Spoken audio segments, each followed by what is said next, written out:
Shalom, shalom, shalom, Yahweh B'Hashem Yashai Barakatah. Before I get this lesson started, I want to give all praise and glory to Yahweh B'Hashem Yashai Barak.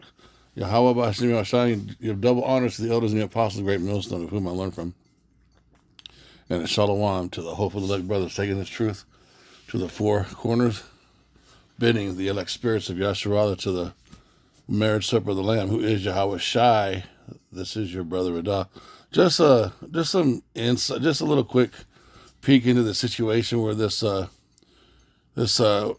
white dude, these Edomites were at a jazz festival and they bumped heads with some Jakes and Edomites slapped him and they freaking jumped the white dude and his wife, man, and it's all over the news and of course the media is manipulating, only focusing on the reaction of the actions of what the Edomite caused, and not talking about what the Edomite did to cause the reaction.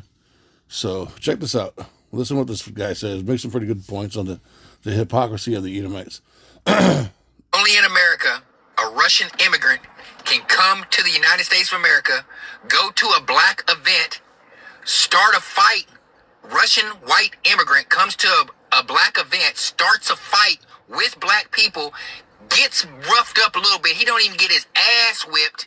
And the white patriots who claim to be patriots, who claim to be anti-immigration or anti-immigrant, or want to deport all these people, are going to take the side of the white immigrant instead of the black people from the United States of America. Somebody make that make sense to me.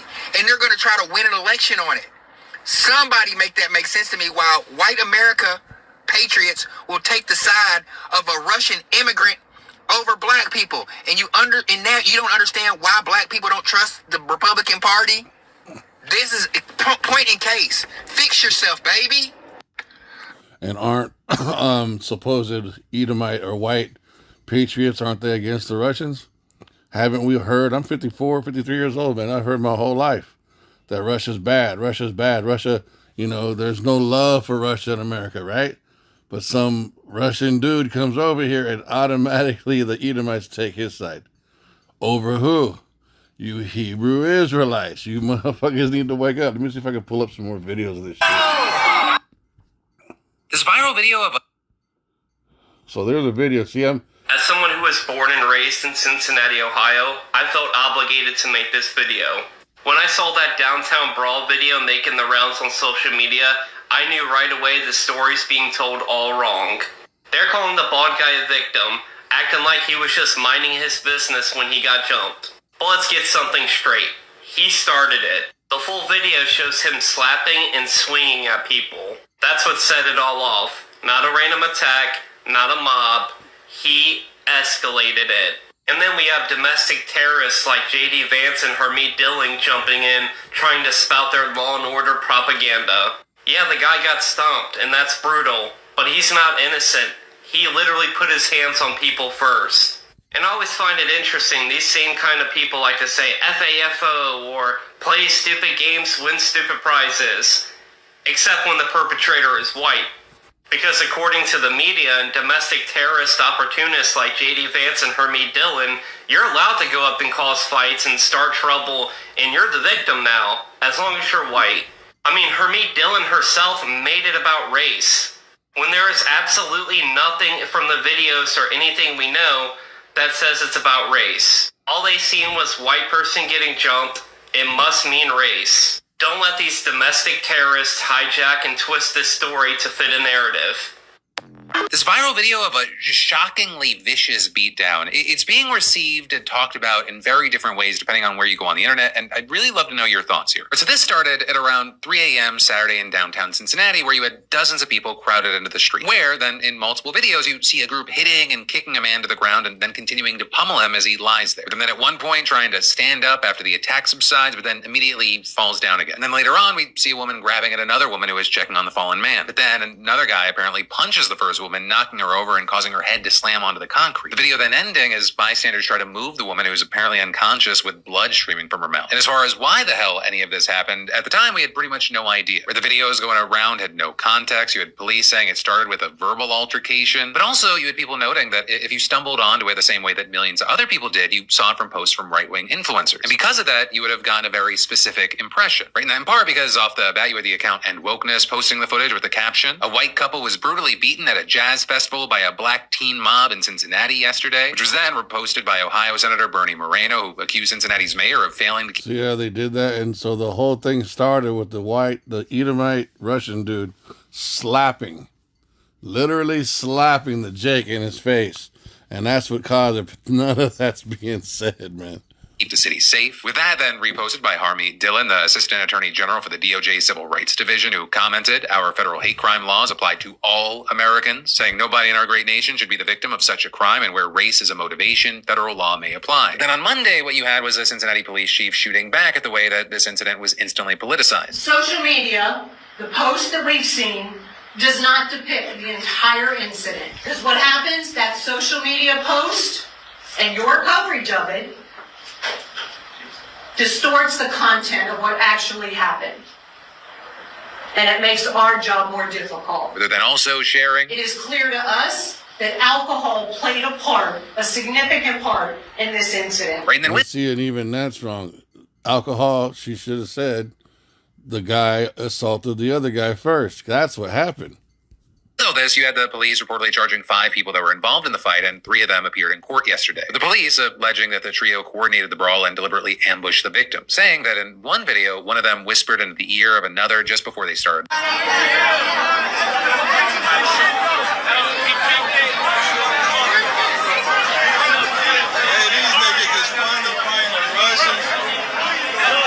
So this is the beginning of the fight right here.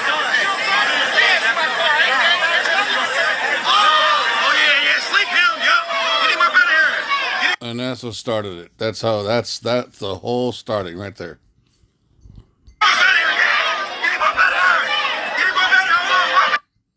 But you hear on the news, oh, the black teenagers, you know what I mean? They offended or hurt the white couple. Let's watch this again. Watch.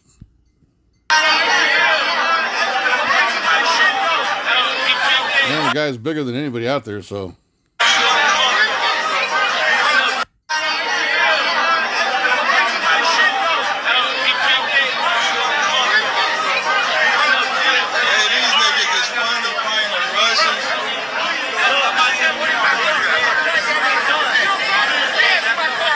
See how they're telling the right here, somebody they know they're Russians, but on the news media, they're a white couple now. All of a sudden, they're a white couple now. You see how they lie and the hypocrisy, and they are at war with the Russians right now. But right now, these Russian immigrants are a white couple.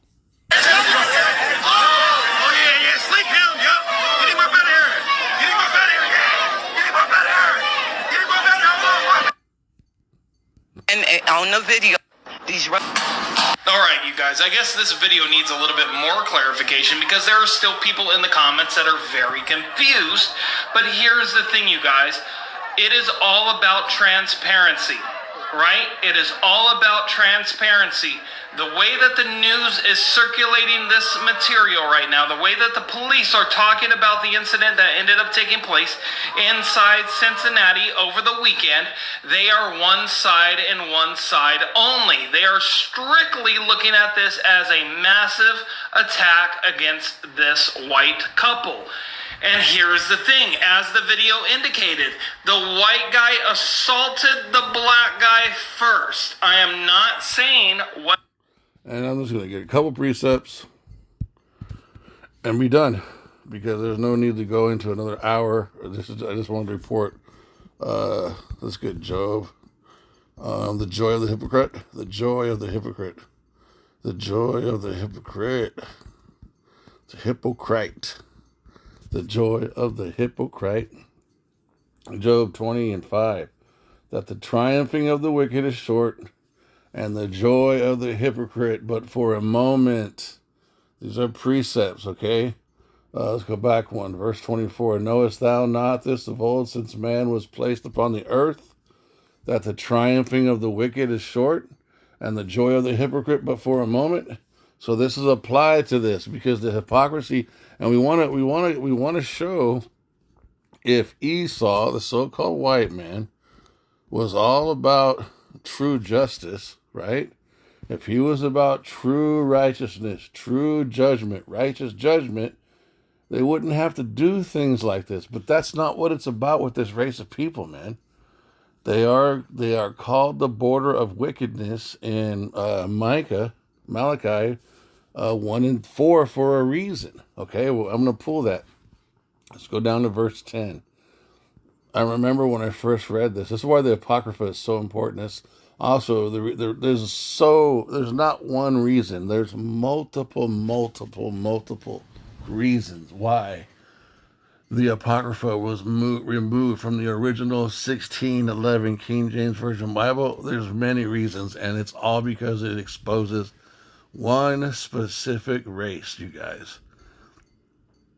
There's two reasons they took out the Apocrypha. One of the two reasons is because Esau, Edom, the so-called white man, is exposed tremendously in this collection of books, and our history, a lot of our history, and how we are to operate within our own laws and look at our own history concerning them is also inside this book. Of course, a lot of prophecy too, but look, this is Wisdom of Solomon chapter 2, verse 10. I'm going to read it down.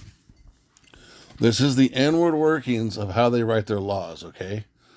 Let us oppress the poor righteous man. That is specifically talking about the northern and southern kingdom, the Hebrew Israelites, your Native Americans, your Latinos, and your so-called blacks here in America, your Haitians, your Dominicans, all of it. Central Americans, South Americans, your Mexicans. Let us oppress the poor righteous man. Let us not spare the widow, we are the widow, nor reverence the ancient gray hairs of the aged. Let our strength be the law of justice. The law of justice is how they write their amendments and their constitution, and how they're constantly, you see them today, they're writing all these new bills, all these new laws. They're constantly writing laws to criminalize you. They just wrote President Bush just signed an executive order last week. It's going to begin to criminalize homelessness. Why would they do something like that? They're calling it, clean up the streets. No, they know what they're about to do with their financial institutions, how they're about to transition everything from money to the digital currency, and how they're going to, basically they're collapsing the economy, which is going to what? It's going to cause a lot of people to become homeless. It's going to cause a lot of people to become in different straits, in different situations, living-wise. So they're already writing laws that says you can't be homeless or that you can't function a certain way if you don't have a place to stay. But they're making it sound like it's something wrong with you. This is what this is saying. Let us oppress the poor righteous man. Let us not spare the widow, nor reverence the ancient gray hairs of the aged. Let our strength be the law of justice. Once they pass a law, then they can come. Like what they did. What did they do with the Immigration Act? They passed the law, right? So it's legal for ICE to come and act a certain kind of way where they got their faces covered and they're coming up in your house and people are just disappearing because it's the law. It's all bullshit, you guys. Let our strength be the law of justice, for that which is feeble is found to be nothing worth. Therefore, let us lie in wait for the righteous. So why is a lawful man laying in wait for the righteous? The scriptures are giving you a code, they're giving you a peek into this. They're showing you that though the so-called white man writes laws and then he imposes the laws on you, the laws that he's imposing on you are actual wicked decrees. They're really wicked decrees. They're not the laws of the Bible. They're not the laws of Moses. They're not our laws, okay? Therefore, let us lie in wait for the righteous, because he is not for our turn, and he is clean contrary to our doings. He upbraideth us with our own offending the law, and objecteth to our infamy, the transgressings of our education. This is talking about how they don't go by the laws of Scripture. They don't go by the laws of the Bible. They make up their own religious laws, and then that's their version of righteousness, you guys. They have to be seen policing us. Verse 13, he professes to have the knowledge of God, and we do. And he calleth himself the child of the Lord, and we are.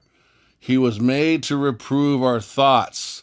And see, and how do we reprove the thoughts of the so-called white man? With these scriptures, with the precepts, with prophecy.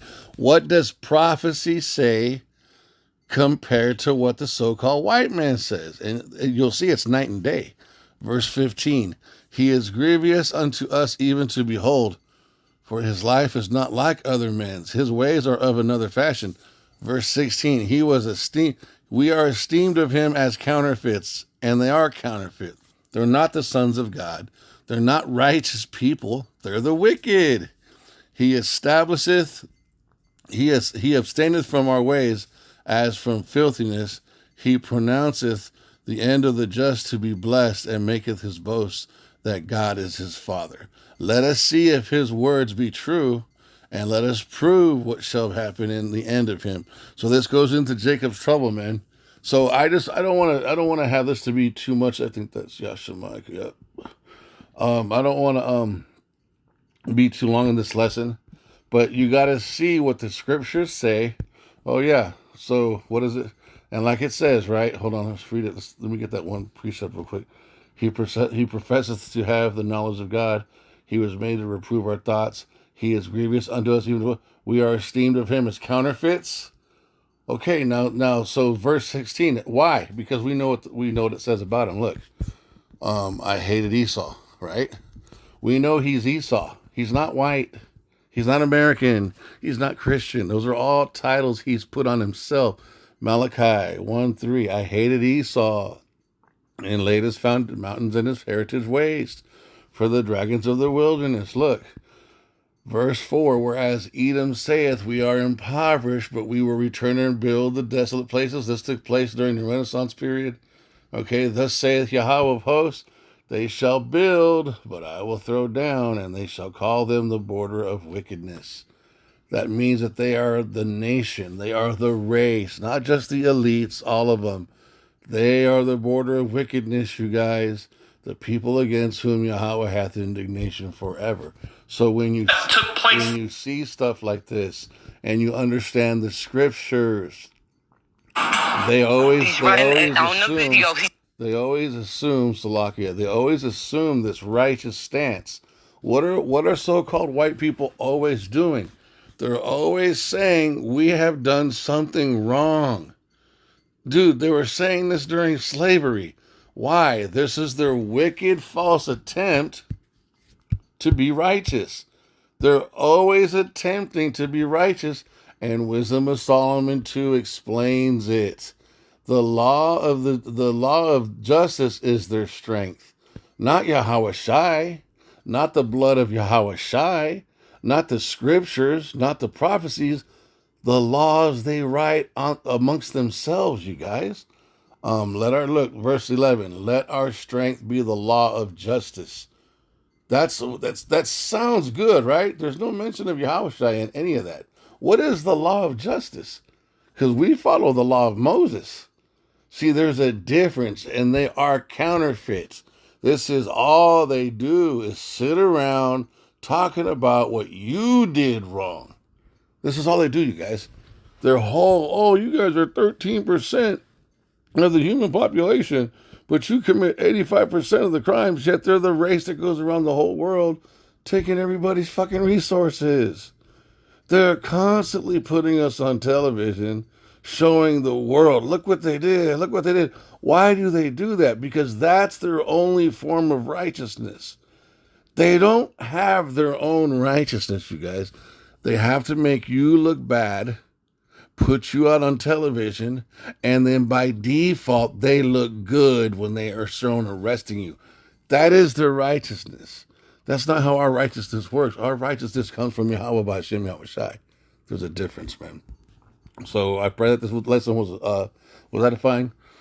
I want to give all praise and glory to Yahweh by Hashem Yahweh Shai by Hashem Chazash, double honors to the elders and the apostles, the great millstone of whom I learned from, and Shalom to the hope elect, the 144,000 chosen, taking this truth to the four corners of the earth, bidding the elect spirits of Yahshua to the marriage supper of the Lamb. This is your brother Radah. Shalom.